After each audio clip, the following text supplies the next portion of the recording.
Mak, Boston Lobster. Bang, ini lobster mega. Mega Mato, Mega Mall Kuantan. Tapi ini dia tak sebesar Alaska King Crab. Ini megapixel. Ini 100 lebih 198. Beras basmati, sambal mak-mak. Dan ini nasi lemak sotong saya, mak. Kalau sotong ini mega. Kalau budak-budak candat dia tahulah. Budak-budak candat dia tahu. RM29.90. Beras basmati, sambal mak-mak. Ini besar-besar bas. Besar. Kalau nak makan king crab yang 4 kaki ni, ini saya malas nak cakap lah, besar. Ini harga dia RM598. Ini 2 kilo plus 2 kilo lebih. Berat. Nasi lemak ayam pun ada. Belah-belah RM1 je. Burung puyuh pun ada, belah-belah RM1. Nasi lemak burung puyuh. Dahsyat. Tengok.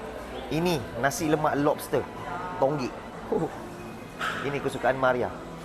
Maria Farida suka. Maria Mariana suka. Maria Ozawa pun suka makan. Siapa yang tengok Maria Ozawa baik mengaku cepat. RM88. So, ini mega lah. Mega Mall Batam.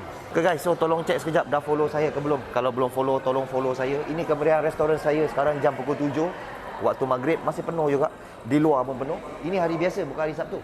Okay, so kalau nak singgah korang boleh waste nasi lemak lobster JB di Setia Tropika Johor, the one and only.